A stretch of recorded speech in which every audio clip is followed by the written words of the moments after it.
Yes, hello and welcome to this episode of Community Voices Uganda here on Civic Space TV. I am Philip Mwirima.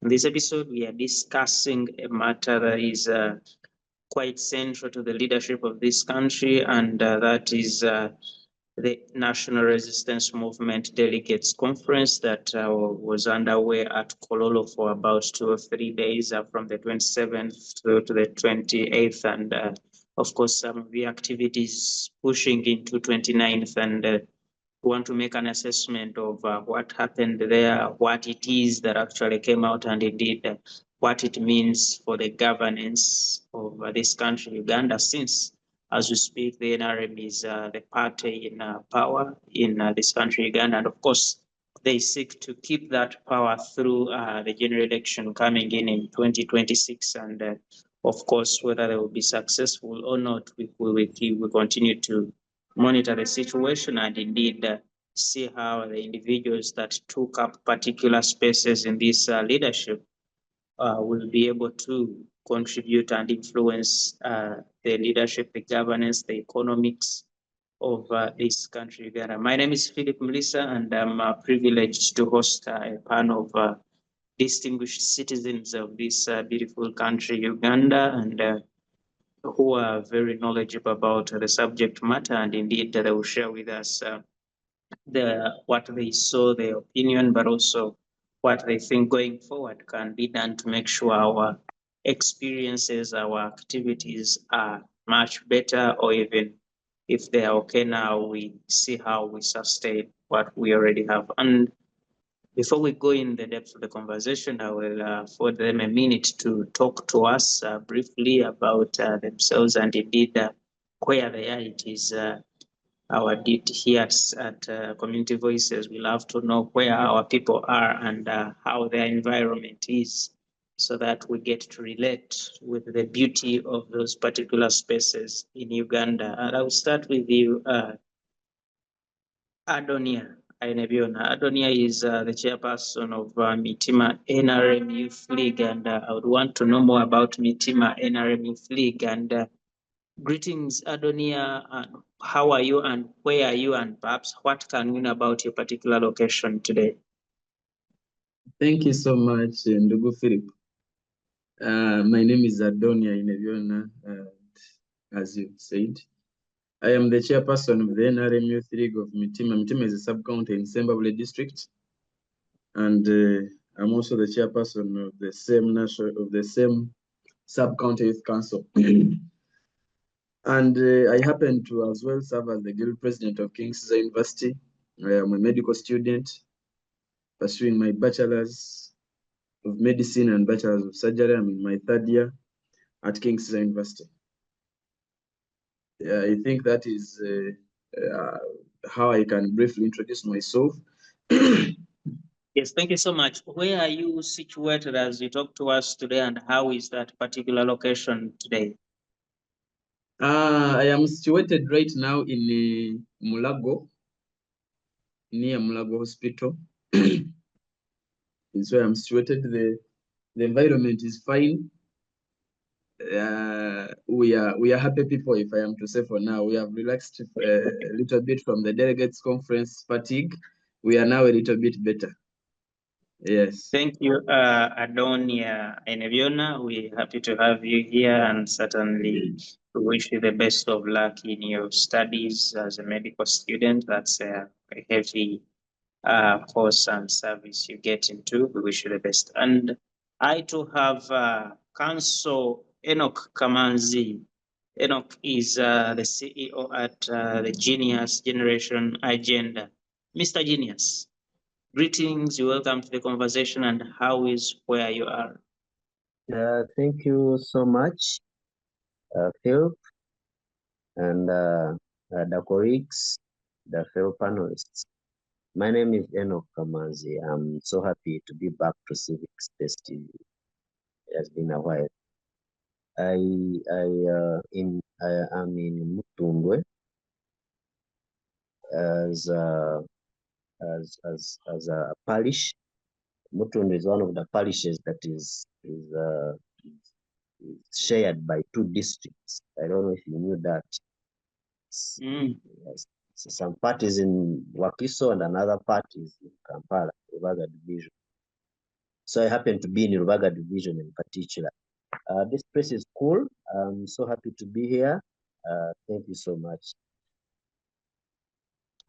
Thank you for joining us, colleagues, and we appreciate that you spare some time to be with us on the conversation. And what we are here to talk about now is the NRM National Delegates Conference. And as you may be aware, this was underway at the Kololo ceremonial grounds, and we want to look at actually make an assessment of the events that transpired during this delegates conference. We saw people donned in yellow at Kololo all through. We saw the president of this country at that place almost throughout, and we saw elections taking place. And if I can quickly, for example, go through, for example, the conference, among the many resolutions they had, I saw the NRM say they want to reinforce peace, stability, and a people-centered development agenda, focusing on wealth creation, ICT, market access, and industrial growth.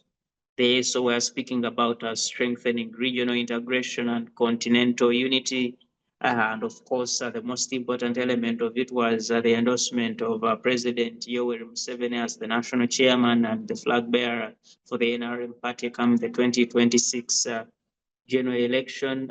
And of course, confirming other leaders of the party, confirming the leadership of party organs, that is whether you speak about the Women's League, the Youth League, the Entrepreneurship League, but also the leaders in the different regions of the country, that is North, Central, West, and Eastern. And of course, there are lots of contentions in those ones. And last but not least, the firm stance was made against corruption, electoral malpractices, bribery, with delegates underlining that disputes should be legally resolved and investigations initiated where necessary, particularly regarding the issues to do with the Youth League and the Entrepreneurship League. And these are things that happened at Kololo. And before I even address you to the specifics, I want to first hear from you, Adonia.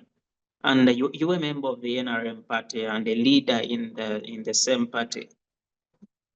From the time the delegates conference happened, more bad news has been coming out, outweighing the good news. Whoever speaks, they say there's bribery, they say the election was rigged, they say fake voters, fake delegates, and all those things. I want to pick from you as a member of the party, and I do not know if you attended.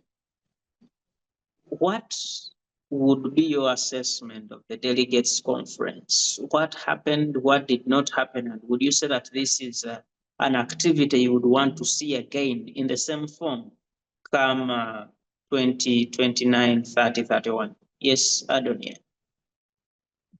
Can you hear me? Adonia, do you hear me? Can you hear me? Yes, I hear you now. Yeah, thank you so much. I think I would love to first take you through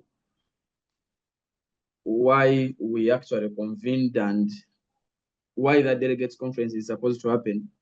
Is the NRM is one of the biggest parties. It's actually not one of, it's the biggest party in this country, if I am to say.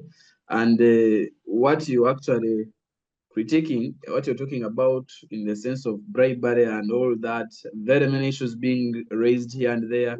Yes, they absolutely happened, and we always have that room of error that such things happen. However, we condemn them and wouldn't love to see a delegates conference manned by such acts. So I am a member, and yes, I attended that delegates conference. There are very many shortcomings that actually happened from the first day of accreditation. And I think the issue is we are lacking in terms of organization, especially in terms of organization. We are talking about over 3,000 delegates in one place for accreditation on the same day, which I think was a miscalculation It was a miscalculation. There was a lot of disorganization from the word go, and we were already predicting what was going to happen in the next day. We are talking about moves where I went for accreditation and had thousands of people from different districts, from different municipalities in one place just to get tags and bags, which were actually advised, which we are thinking that if this process had actually happened at a district level, had it been decentralized and people just came through from that side as delegates, it would have done as well. But we were in one place just to pick bags and shirts, which was unfair, and a few logistics, which was unfair. So that was one of them. And when we went to the delegates conference, where we had to participate in the elections in different leagues, you see, I don't know whether we are all conversant with how we are operating. You see, in the NRM, we have what we call the leagues, the different leagues, and we have the SEC members. However, the heads of these leagues also sit on the Central Executive Committee. So we had the first day where we are supposed to participate in the special interest groups elections. That is the Veterans Leagues, the Youth League, the Workers League, Women's League, Entrepreneurs League. I think those ones. But out of these, we had 2 elections halted. Ndugu Philip, we are stopping an election. We are failing to organize an election in 48 hours up to now. It's now more than 48 hours. And we are planning for 5 years, if I am to say. That was a very red flag to, especially to us, the young people who are in this party, who are affiliated to this party. If our leaders are unable to organize an election when they had all the time, and up to now we have had an election, we have had, for example, the Youth League and the Entrepreneurs League have not been voted for up to now because of the little disorganization, because of the little egos, because of the little godfathers, if I am to call them, because all these candidates had godfathers in these elections. We had godfathers, but to wrap it up, it was a fair process. It was a fair process. There are always the positives and the negatives. You saw the Minister of Security crying that his voters are being intimidated, which is an interesting gesture. The Minister of Security, the Major Jim Mwezi, is a major. He was crying that his opponent, who actually emerged the winner, now the chairman of the Veterans League, that is retired Lieutenant Mushabe Moses. This is a lieutenant. So the man was crying that a retired lieutenant is intimidating voters of a retired major general, which was an interesting thing. So what does that mean? It means that if your time has come, whether you're a major, whether you are a CEO, whether you're what, I've had CEOs here, your time will have come and you will have to give space. So that shows a little bit of democracy in the process, that a retired lieutenant who is in private practice was able to convince delegates and win a retired major who is the Minister of Security. And many others. You saw the vice chairman of Western Region and other regions. But of course, that doesn't take away the fact that there was a lot of poor planning. There was a lot of working in a haste. And as people say, if you work in a haste, you in most cases tend to waste. We have lost resources. Candidates have lost resources. On Tuesday, excuse me, on Tuesday when an election was halted, the president gave a directive that every delegate who was in Kololo to be given 500,000. And this is over. Say that again. You said for every delegate to be given 500,000. Actually, to quote the president well, with due respect, he said whoever is in that place, whoever is in Kololo should be given 500,000. And thousands of people lined up, and cars brought money on the gate of Kololo ceremonial grounds. And people lined up, you get 500, you move out. Remember, we had delegates, non-delegates, name them, all people, and even security officers. They removed their uniforms and they got the 500. So you saw what I'm trying to bring. So did you say that Kololo had about 3,000 delegates? On that day of the youth election. And you say If I'm that all the president directed that all these people be given 500,000 each, which was brought in vehicles to Kololo. Now, let me be very clear on that. Yes, that is true. I am now talking about the Youth League. The Youth League was supposed to be voted on Monday at 2 p.m. This did not happen. Yes, and the Youth League is comprised of very many things. We have the committee of the Youth League, that is the chairperson of the Youth League, where the son to the chairman electoral commission, Ndugutanga Collins and Chichoncho Brenda, among others, were contesting. But also we have youth MPs, we have the National Female Youth MPs, all those are in the Youth League. So this election was supposed to happen on Monday at 2 p.m. It did not happen because of the inconsistencies that happened there, because of the irregularities, where the chairperson of where we felt unsafe, the chairperson of the electoral commission to take control of the election where his son is contesting. So it did not happen. It was supposed to start at 2 p.m. It did not happen, and we did not get any clear communication. The communication came at 10 p.m. in the night that the election has been postponed to tomorrow, which was Tuesday. Tomorrow, Tuesday at 10 a.m. We were there some of us slept there. Our supporters slept there. I left, unfortunately, on a personal level, I left at around 2, but we were there by 7 in the morning. From 7 in the morning, the election was supposed to start at 10. It did not start at 10, it did not start at 11, it did not start it started at 10 in the night. So, and at that time, it did not start. We were just called to order at 10 in the night. And the real election started at around midnight. That is vetting, actually. Vetting. So the real voting, saying you go to line, started at 3 a.m. in the morning.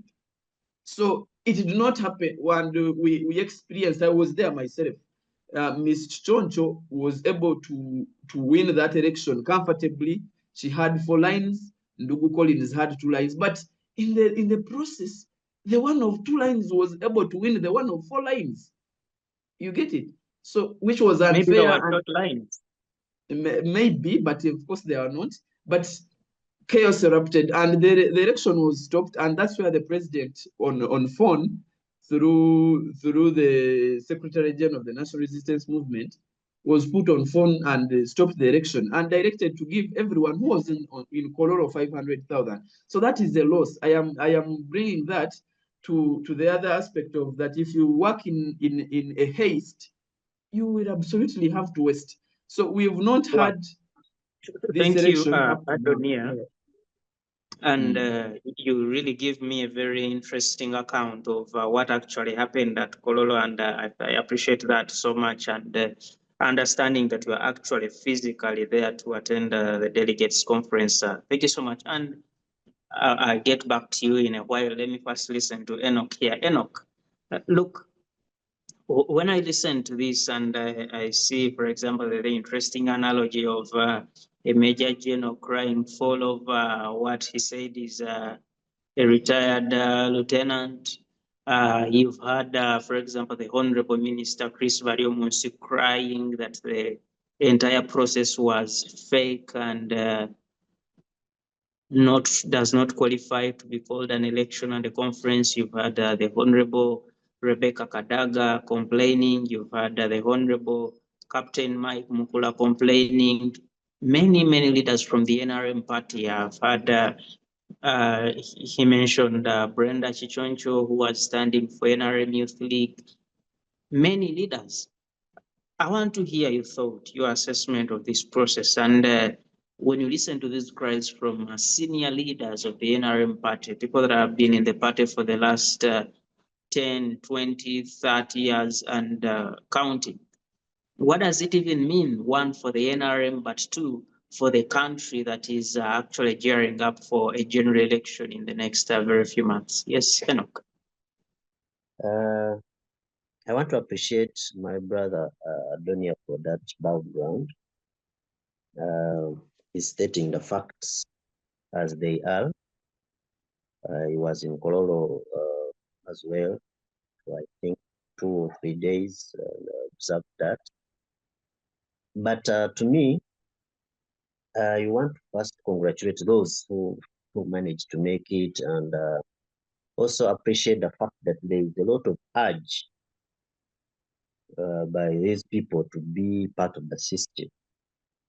Because when you see the struggles, when you see how these guys are struggling to actually make it any position, you see there is a lot of urge, there is a lot of desire to be part of the system. The intention is what can be a debate of another day. Why actually these people want to be there is another question.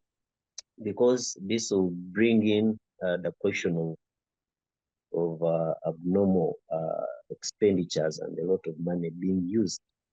This highly creates in our minds to think and doubt the reason as why these people actually want these positions.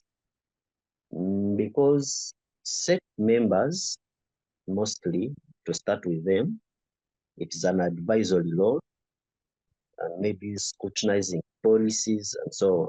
These people do not have budgets, these people do not have, but why would someone spend billions? I saw the Right Honorable Deputy Speaker asking, why would someone spend over 5 billion to be part of SEC, where they don't even expect a salary? I'm told they earn something like 10 million. So it's another question. Now, he said, what does it bring to us, mostly when we are heading to the general elections? First of all, if you find brothers in the same house fighting, and they are merciless to each other, and then you are a neighbor who also wishes to fight one of them, but we get a picture of what will happen in the general elections. These people will not have any mercy for anything. I observed a lot of things, and one, I see a transition coming in. We're talking about senior leaders crying of whatever is happening. I don't want to pity these senior leaders because of one, they are the architects of the system. They are only crying because the system is against them, is now against them. I saw the Right Honorable Kadaga talking about someone having 10 years experience and in 10 years contribution to the political party. And I was complaining about the opponent who was like 3 years. That the same person did not complain about the late Jacob Bolani, who was also a new entrant. Don't complain about the deputy speaker. So the 10 years is in the regulations of the NRM, but it's not in the constitution of the party. Now, as a SEC member, she had the powers to amend or work on that, because the SEC that actually issues these regulations. She has been seeing that. She has been seeing people coming in without the 10 years experience or contribution to the party and getting positions. She kept quiet. Today, it is working against her. She cries. When you see all these Captain Mike Mukla ranting about whatever is happening, they have used money themselves before. They have used violence before. They have used all this state influence to get the positions. Now that the transition system, which I want to believe it is not favoring them, then they cry out. So I don't think but you see, Enoch, and you raised something so important. You talk about the transition, but you're talking about, like you said, borrowing your own words, people that have made the system. And you are speaking about not just one, but 2, 3, 4, 5, 10 leaders crying fall. And I'm imagining usually the practices in this country is when someone feels they are not protected in a particular environment, they move away from that environment and seek refuge elsewhere, either start a new political party, for example, or join another. And we've seen this happen at the FDC. We've seen this happen at the Democratic Party. We've saw it at the Uganda People's Congress. And I'm looking at a situation where, for example, the Honorable Kadaga, the Honorable Chris Barremunsi, the Honorable Mike Mukula, the Honorable, the many others that were crying, if they choose to, for example, leave the party and join another party or form another party, what would it mean for the NRM? Are you safe in a party that loses 10 senior leaders who actually contributed in crafting the system? Much on the same point, Kadaga raised a very pertinent issue on the same about the loyalty. Said maybe this party has no regard to loyalty at all, but maybe you have to understand the system that we have seen this system leaving out several people, several senior leaders who crafted the system. Because yes, the NRM party started in 2005, but it has a very big, you can associate it with the NRA and the movement system. It's the same system that has kicked out the General Mugisha Muntu, the Manya Mushegas, the Dr. Chiza Vesges, the Augustine Zindanas, the late John Kazolas, all these people corrupted the system worked against them, they left. They left the system. Dr. Mwirima, kindly mute your microphone. We are picking your feedback.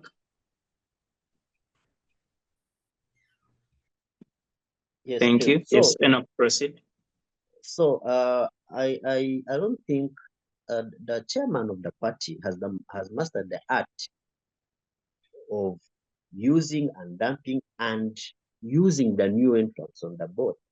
Because when you hear someone saying, I have been in the party for 3 years, but I come with new ideas and the new energies, and he's actually welcomed and has overwhelmingly won. So the party, our party, does not have any regard to do something to do with loyalty. No, they have confidence in using whosoever is available at that particular time and achieving the interests of the party to move on. But in my view, I think it was deliberate to kick out some old energies because some people wanted to had started getting some entitlements. And you see and look at Right Honorable Kadaga's assertions. She also felt like she should be protected as a senior, as Al-Haj Chigong is protected, and so on. So the system wanted to show her that actually that cannot, you're not part of what should be protected. So yes. And again on that issue, what is so unique with, for example, the Honorable Al-Haj Moses Chigongo and Sage Yoweri Museveni that cannot be extended to people like the Honorable Kadaga? What's the difference? Now, I think the difference must have been somewhere where me and you cannot actually be able to understand what happened there. Because the system looks to be protecting individuals, not the system itself. Because you look at the system, very willing and very able to adjust in any circumstance to favor some individual. Not, we have a system that can do away with all the political systems. The political party systems can be amended, can be changed, can be done away with, so long as it is the interest of a certain individual.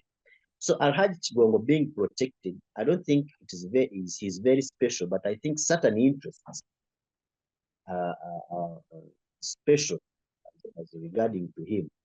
So us who are young, mostly my chairperson of Mitima is a neighboring sub-county almost where I come from.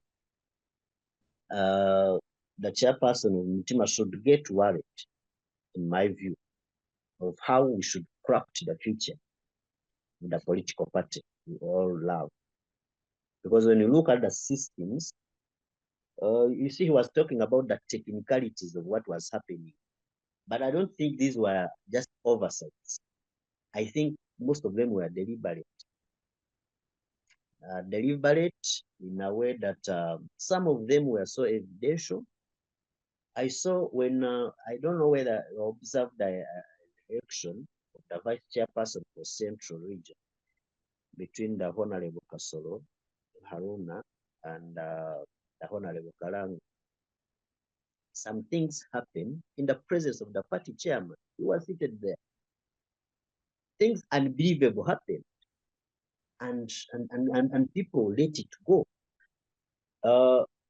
It's the system that allowed a father to preside over an election of a son. In the history, it cannot happen. You can't be a judge where your son is one of the people you're going to judge. Oh, so the things to do with conflict of interest, recusing yourself, no regard to that. So it is a system that wants. Please conclude on that. It's a system that wants us to actually lose all the belief we had in elections. I think it's one of the signals that one, you should not have much trust in elections themselves if you don't have other factors favoring you, because they can do anything. The manifestation was, you guys get rid that anything can happen. You cannot trust the system. You have to see how the system favors you. But if the system doesn't favor you, you cannot do anything. People mobilize. You see someone having genuine support, but things do not work out. I'm seeing an element of capitalism, totally eliminating the poor, totally. If you don't have billions on yourself, don't even think about vying for any position. It was deliberate to show us that if you, Enock and Phil, cannot raise 5 billion to become a youth chairperson, have to raise over $1 billion. Now, at someone below 30 years, when you look at all the members of parliament of youth in their respective regions, the requirement is you must be under 30 years of age. None of them has spent, those top contenders, none of them have spent less than 2 billion. So a person of 26 years, where should this person be getting the 2 billion, 3 billion and above? Where? So I think the system are designed to deliver a message that if you're from a peasant background or something, you should actually give up. All right. All right. Thank you so much, Enock, for that. And that is a much worrying trend when you talk about, for example, the size of the monies that people had to invest in this. And of course, with the background that Bank of Uganda released a report, I think in 2024, that said the average salary of Ugandans is 200,000 shillings. And when you get that 200,000 shillings and you want to convert it to 1 billion shillings, you might take a number of years that none of us here will be able to live. But the question remains out in the floor as to where actually the people get the money and indeed the sustainability and recovery process of this particular investment. And colleagues, we are joined by one Mr. Happy Francis Mwirima. Mwirima is a peace and conflict manager at KRC Uganda.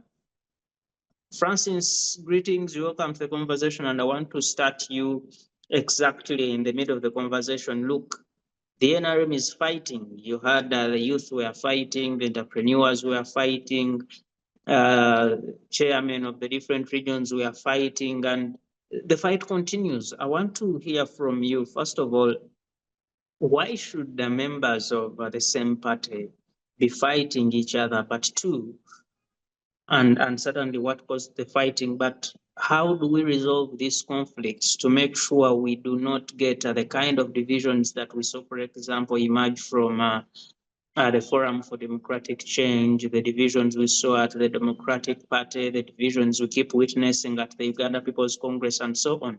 How do we protect, like the theme of the party this year is protecting the gains? How do they protect the gains in terms of numbers, making sure they do not lose the people that are disgruntled at the moment? Yes, Enock Mwirima. Okay, thank you so much, colleagues. Again, I'm Francis Happy Mwirima, a peace and conflict manager with Kabaru Research and Resource Center. I'm happy to join you. Lately, I had technical hiccups, but nevertheless, I'm able to have this conversation. One, I want to applaud the NRM for having organized the national event. And there is a lexical interpretation of why I'm saying I want to applaud this. You know, it was a very good exercise that I think has helped to expose the weaknesses within the party. And I know the big wigs in the party should be able to learn from what happened. And even when they postponed the elections of the special interest groups, on a set date, I know there is a likelihood that they will start. They will start from where they stopped. Now, this is one party. It was an internal arrangement within the same party. Of course, like it has been said before, there are some people who say there is NRM cream, there is NRM, there is yellow, and all that. So it is one reason that is bringing all this. The inability of the party to unite as one single party. Because NRM has the national resistance movement, the political movement. It also has the NRM, the organization, at the same time. So it's a political party, it's a civil movement at the same time. Now, there are people in the party who still believe in the founder syndrome. The founder syndrome. And if you look at the founder syndrome, it is of that age of the 60 people, the 60s and above. And by the way, most of them were kicked out, save from a few who are left in. Most of them were kicked out. Now, the party has also failed to recognize the revolution or the generational gap that is within. We have a bigger population that is youth. And compared to the last National Delegates Conference, this is the one that has been most heated, because most of the delegates have graduated from local level, or those flag bearers from the local level, and the structure members are all in this new young generation. So while the party has been looking at a collegial party, they are now interfacing with a party that is full of thinkers, people who think beyond the founder center. It is a party that is now having a population of the youth who are socially connected, youth who are exposed, youth who have grown looking at how the party is growing. It is also having delegates who are also drawn from other parties with their own biases, and it also has youth, a population of the youth who also are capable and want to lead. So it is one of the reasons we found that fracas, because it has not been there before. Then, but you see, Mwirima, and I like what you said. But when you describe the people you're talking about, youth that are capable, youth that are exposed, youth that have experienced the different political parties, I expect these people to have a much more clear understanding of what leadership and management should be, to the extent that they should not be doing quick things like fighting and throwing around chairs at a delegates conference? Why should they get to that extent instead of actually operating in a much civilized way? It is that very understanding that does not match the generation they have joined. There is a generational gap currently across all parties. There is a generational gap. So the young generation and this elderly generation is at some point incompatible. So it is that incompatibility that is not able to understand whether it is the only respect I think they have is the respect for the president. Then, if you keenly looked at this generation or at the delegates that were at the conference, there are delegates who are also struggling financially. And with the youth, any opportunity that goes with money, believe me, they will move with that. And someone was able to read their mind.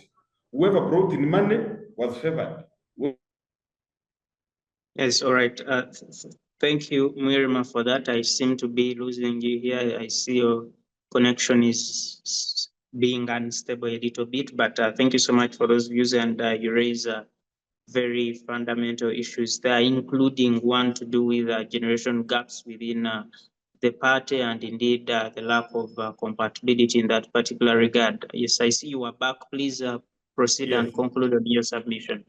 Yeah, so the incompatibility in the party or the generational gap is one thing that needs to be bridged. And the ability to recognize that there is a generation that needs to be groomed politically. We recognize that they have also learned, and they also need to take on and lead. Then the founders can be an advisory body. And this population, this generation that is coming up is continuing to grow. It's bigger. And this same fracas will also happen during the general elections if it is not handled at that level.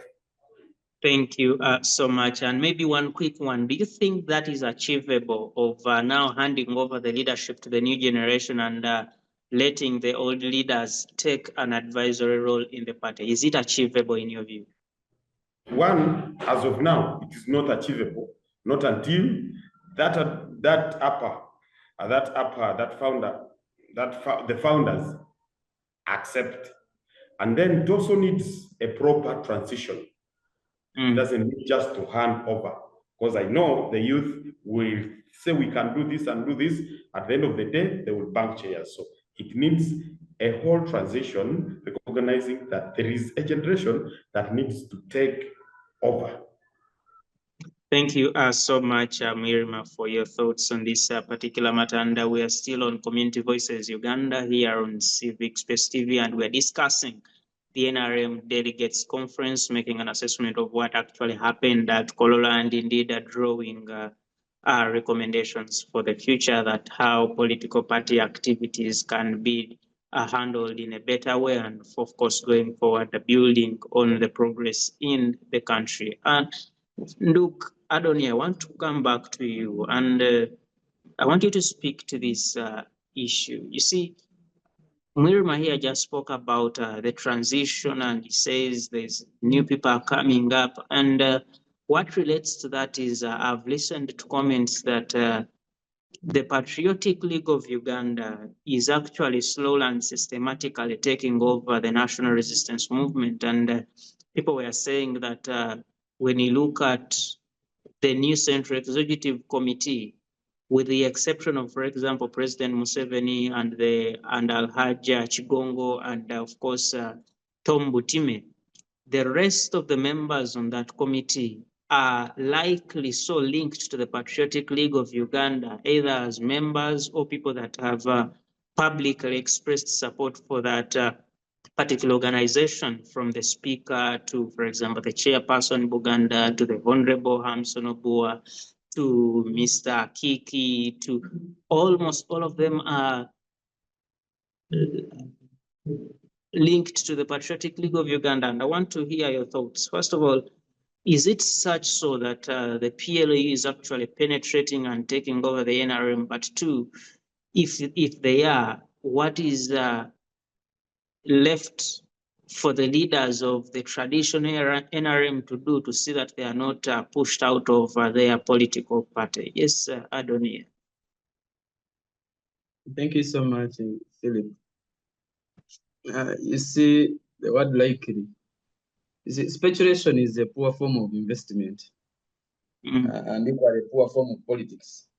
For me, the new faces that have come on board in the Central Executive Committee are members of the NRM. PLU has not called for interest, has not called people to come and register as PLU members. So these people are members of the NRM. You cannot say that Haruna Kasoro is more of PLU than NRM. I doubt he is. He's a member of the NRM. We have got to know about Hajaruna because of the National Resistance Movement. But yes, the transition is there, if I am to say. We cannot still abstain from that fact that there is a transition in politics. We have seen a military transition in the past few years, like 2 or 3 years, and it's aligning to a certain age group of people. And what you say is important, but I don't want us to leave this point really not addressed. Look, I understand the Honorable Chene Haruna Kasoro, yes, like you say, is a member of the NRM, but at the time when we had a very active Mohoz, we called it MK movement, and that later transitioned into the Patriotic League of Uganda. You and I know that the Honorable Chene Haruna Kasoro was one of the biggest propagators of that particular institution, and indeed was a leader in the PLU. So for you to say that we have known him in the NRM is half true.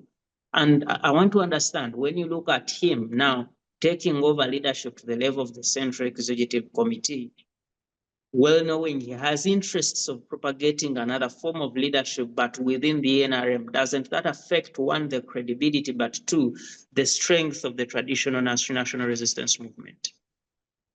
Yes, but now, if I am to ask Philip, let's take an example. For example, the vice chairperson of the Western region. We had very many candidates from the same, affiliated with the Patriotic League of Uganda, where one of them is actually the mobilizer general, is the director of mobilization in the Patriotic League of Uganda. Ndugu Blaise Kambusa is affiliated to the same. And you see this man who withdrew from the race, Nzeire Cedric, is a national coordinator somehow, somewhere in the Patriotic League of Uganda. So what I was trying to say, we cannot say that PLU is taking on NRM. Maybe if we say that PLU is Patriotic League of Uganda is affiliating itself to the people made by the NRM. I don't want us to take the narrative that the Patriotic League of Uganda is covering the NRM. It is not true, absolutely.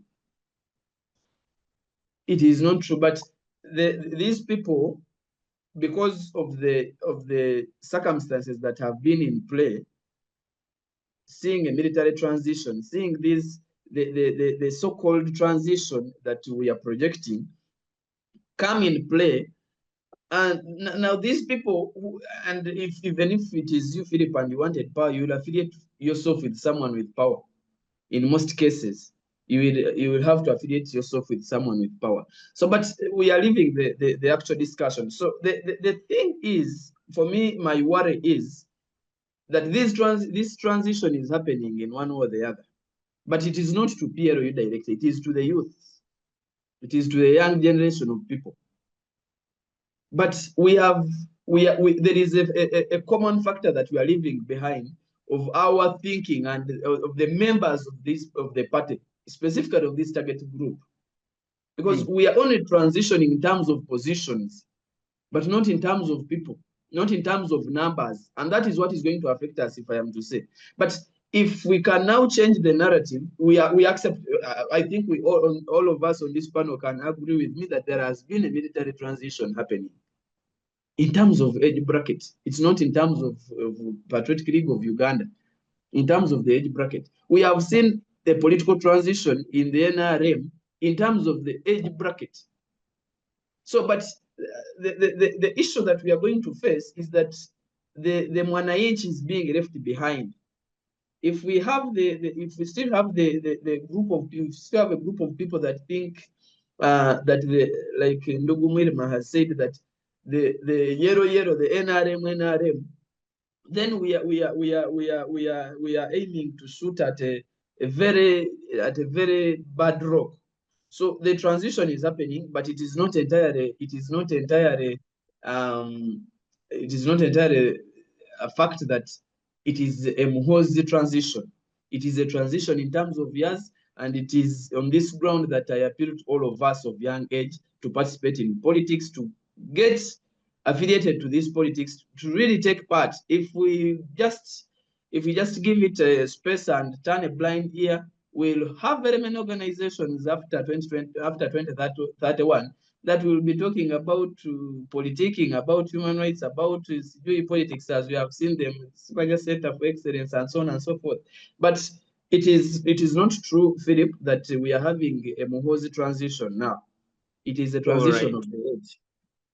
All right, thank you so much. And Enock, I want you to speak to the fact that, look, generally we all agree that there are very ugly scenes from the delegates conference. And for me, my concern now is the NRM invited members and delegations from political parties from across the African continent. I saw delegations from the African National Congress in South Africa, delegations from Tanzania, from Kenya, from as far as Sahrawi in the Maghreb, and many other countries that attended. And when we invite visitors, but of course, in the modern age, activities are broadcast on TV and on the internet. The shabby activity we had, what does it mean for the image of, one, the NRM, but two, this country, Uganda, to the outside world? Do we even speak of credibility as Ugandans when you go out in terms of managing an electoral activity? Yes, Enock. Thank you, Phil. It's a nice question, but before I go into that, I wanted to make a small comment on the question of transition Ndugu Adonia has just addressed. I want to just bring two facts. I don't know whether you saw a tweet talking about how the journey has been moving. Said the journey was like for 10 years, but the tweet was attached to the photo of the new SEP. It said, now, finally, we are here. I don't know whether someone saw that tweet. I don't know if someone saw also a party being organized by PLU promoters, some of them, saying, you know, one of the SEC members, Chris Williams, was one of the people who didn't buy the idea of the PLU, and was like, you fought us, now we have seen what has happened to you. I don't know whether my brothers noticed that fact. And several other, one of the PLU mobilizers, I think the head of mobilization, was once charged with corruption charges, although not convicted, but somehow interfered with his credibility in PLU, and PLU assured us of fighting him. He actually had to withdraw. And I'm told, if you see on Twitter also, they're saying this one should not be our mobilized. So we cannot deny the fact, cannot deny the fact that, but let me go back to the question you asked. NRM, some people misquote it as one of the oldest parties, which are political parties, have been in power for almost 40 years. But we can count from 2005. The invited guests, mostly political parties like Chama cha Mapinduzi, ANC. I want to mostly look at these sister political parties which have built a certain system for a very long time. Because I believe NRM must be taking these political parties as role models. They also want to do the same. That's why they invited them to actually come and observe and maybe advise on the course of action the NRM should be taking. Now, the shabbiness of the whole process. One talks about how unready we are for electoral processes and democracy. We are still lacking. It speaks to that. I wanted to believe it was not a very good idea to invite them, yet we knew we are not yet very well organized, because I don't want to believe that the organizers of this election actually had projected another image that is not what was portrayed on the ground. I want to believe whatever happened was foreseen. So if you know you're going to organize such a shabby thing, because there were issues in registers. I don't think this was not foreseen. If you already knew there's something like tampering. So, Enock, you seem to be saying that actually this was deliberate, and the people that were in charge of organizing knew that this is what we're organizing and this will be the outlook of the entire process. Is that what you're saying? I don't want to sound that it was deliberate. You know, you might not be deliberate, but you can foresee. You can say, okay, I didn't want this to happen, but it is likely, most likely to happen. If you see people already complaining about the money, what do you expect? The registers, what do you expect? NRM spent over 40 billions to just work on those registers. But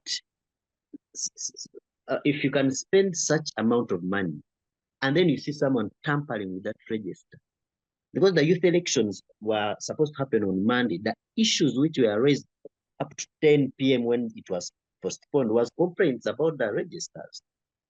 What does that speak of the credibility, but most importantly, the competence of the organizers? And you're speaking about the electoral commission, starting with Dr. Tango Doya and his team, but also the Secretary General, the Honorable Richard Tadong and his team going downwards, because they are all involved in this. What does it speak of their competence in terms of initiating, managing, and putting through an event like the Delegates Conference? I usually not like to be personal, but this time I want to be personal on the person of the Tango Doy, Doctor, the chairperson. In my view, I may not say he's not competent, because he's a professor with a lot of experience. I think it's deliberate. This is someone who counts the video. I saw him in the morning on a certain TV show trying to disassociate with it and saying it is AI when he was counting and reached 50, 60, 70, 80. But this is a video that was not AI, and he's known that he can actually do that.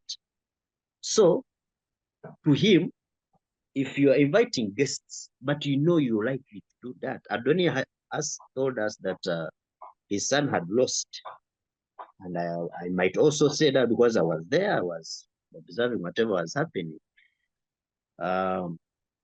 Dr. Tango Doy appointed campaign managers of his son to be electoral officials in the same election. There's a one RPG. These are people who were moving his son to campaign. Now on the election day, they are the electoral officers. If you foresee that and you're inviting guests, I don't think you're expecting something something different. NRM was fit.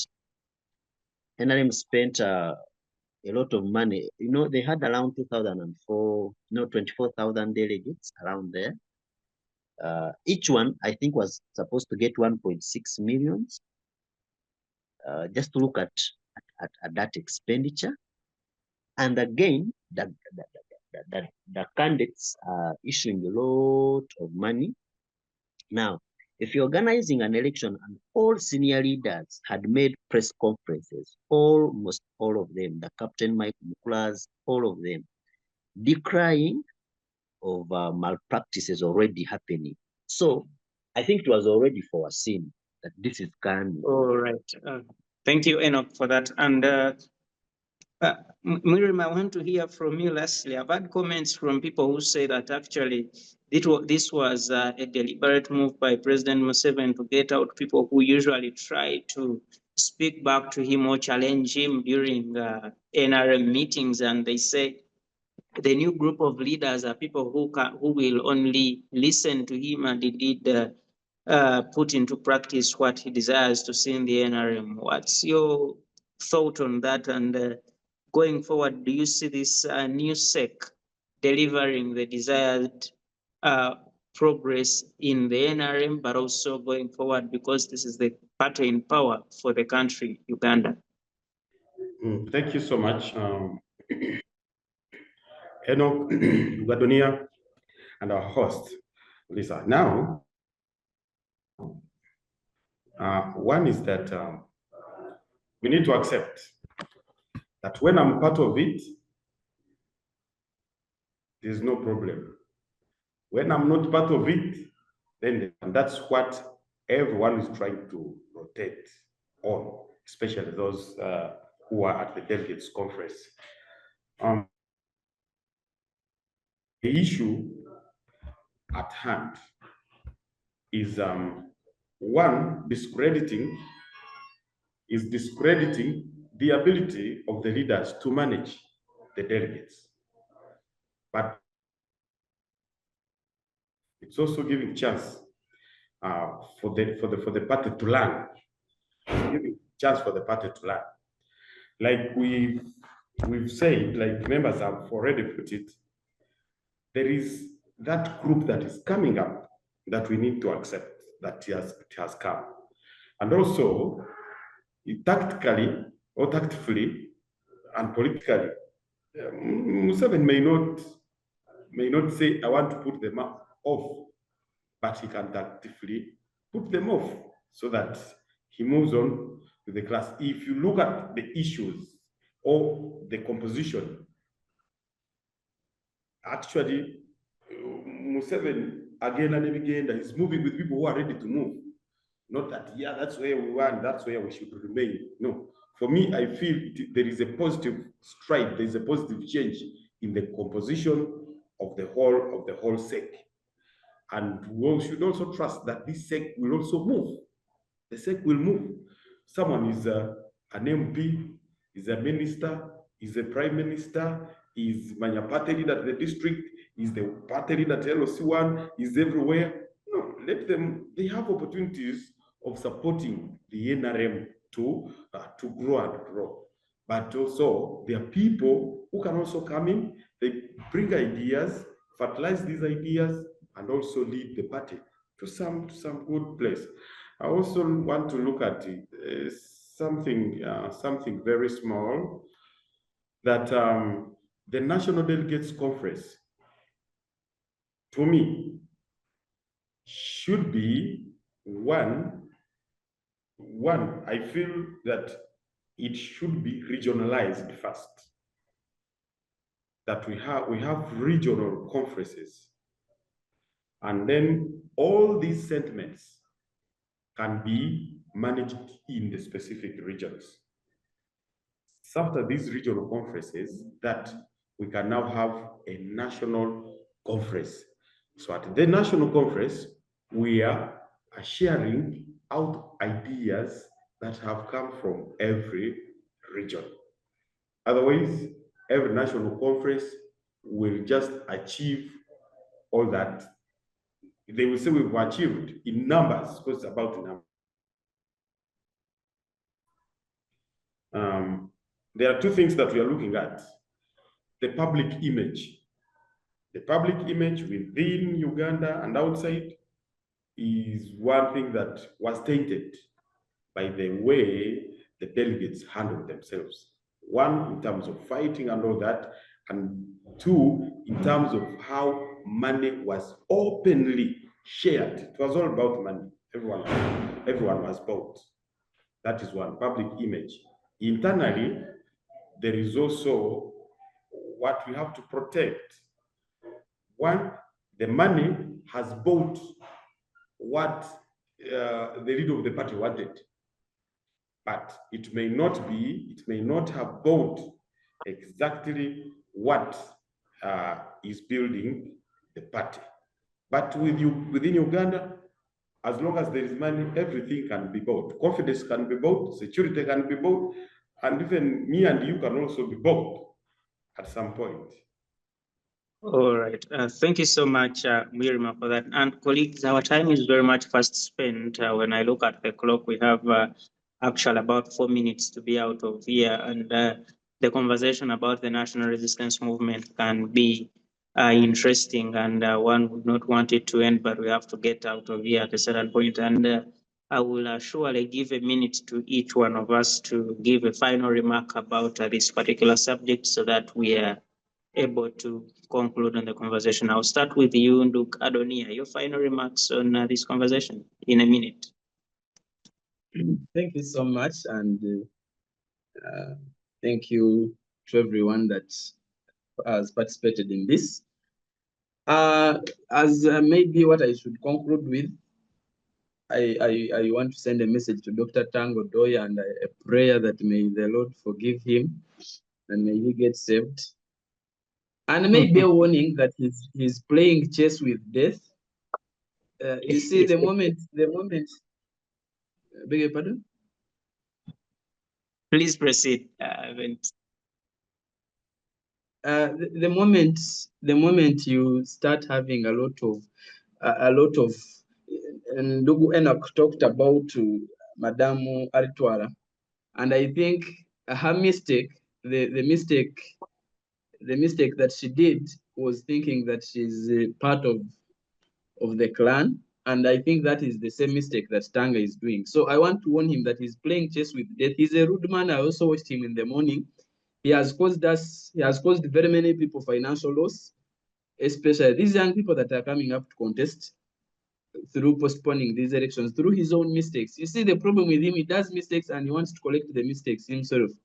So as I conclude, I am really praying for him to get saved and the Lord to forgive him, but also to tell all of us that NRM is here, like the DP saying, NRM Agumere, and we are happy that we have got new faces on the Central Executive Committee.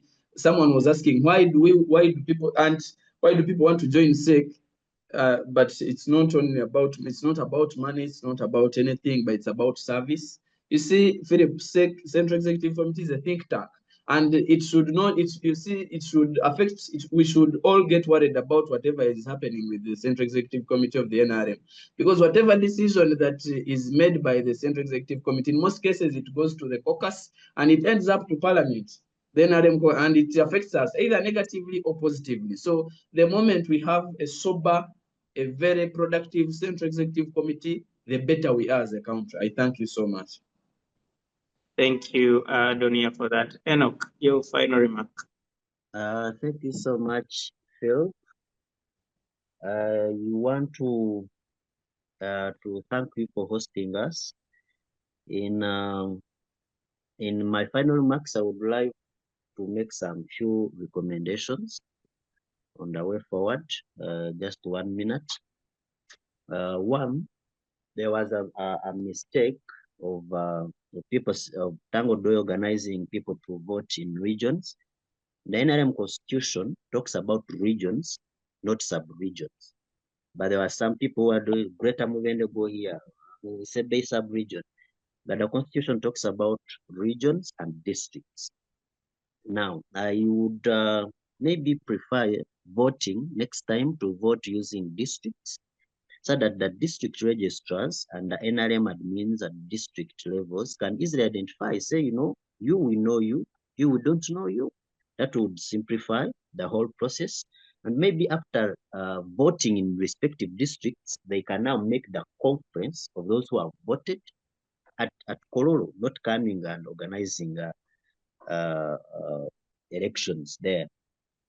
And I think another problem is that the NRM NEC is very big, it's huge and uncontrollable. I think I would recommend to make some committees in those NECs so that people get accommodated in different committees, not having a whole sum of thousands of people. Because the NEC have over 1,000 members. You cannot conduct a meeting, a fruitful meeting, and expect to get a resolution in a meeting that will start at 10 and end at 4 and comprised of 1,000 people to discuss something. So I would think that that NRM can think about that. You see, we saw people not campaigning. You know, in NRM, you campaign on that day of voting. It is only the second vice chairperson female that got chance to actually campaign. I saw one SEC member, Chiwanda, complaining, saying, for us, we didn't get time to campaign.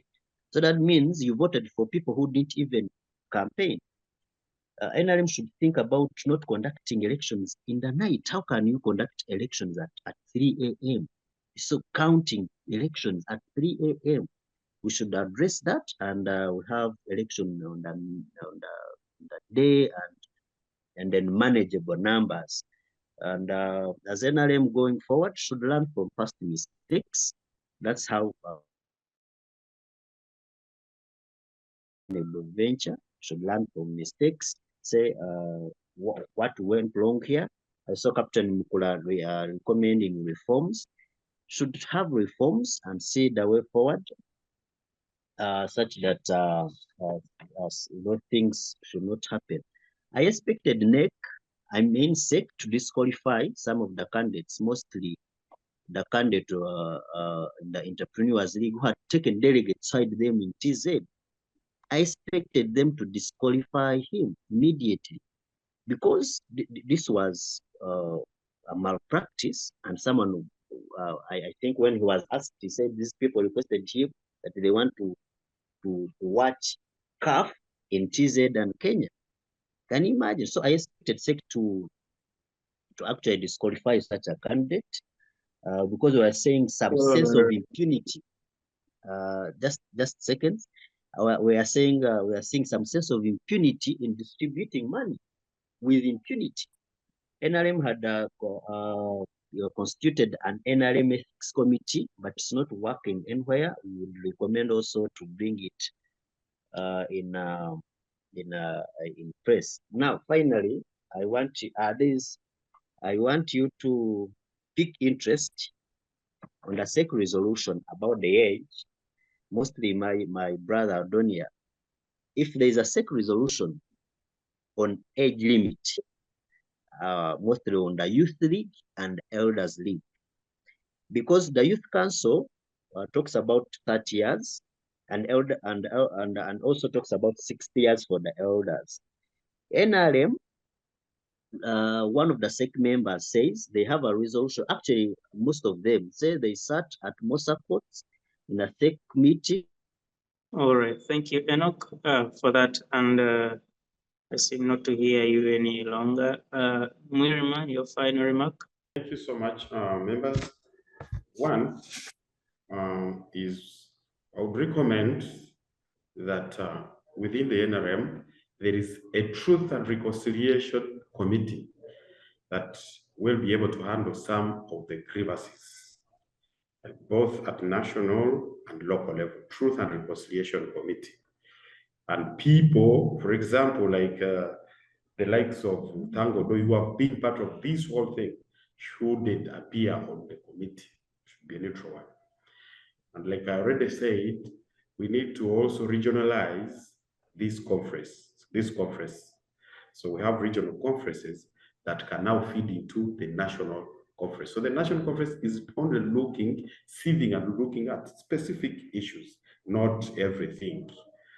And also, there is also need to recognize, there is need to recognize and give chance to the young generation. The young generation is one that is coming up and it should be given chance to lead, then it should be guided.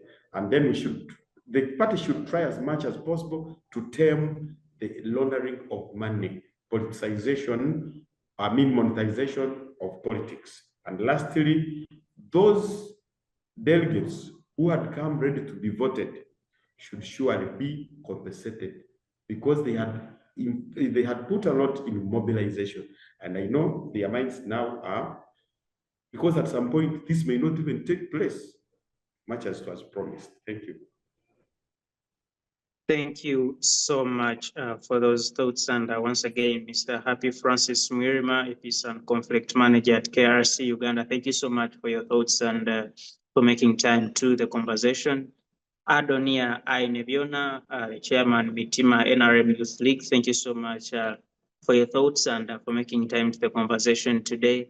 And of course, I see Enock Kamanzi has dropped off, but he's the CEO at Genius Generation Agenda. Thank you so much for your thoughts and for making time for the conversation today. And to you, our viewers and loyal followers, thank you so much for keeping it the Community Voices Uganda and indeed Civic TV. Special thanks to the technical team, special thanks to the Center for Constitutional Governance and all the partners we work with in making sure we deliver this work to you out there. Thank you so much for keeping with us, and we promise to continue delivering the work. I am Philip Mwirima, and let me say, we appreciate your time and we promise to get back here same time, same place to discuss more issues that are shaping our country politically, economically, socially, and we continue making our contribution to social and political discourse in Uganda. Thank you so much, and see you next time.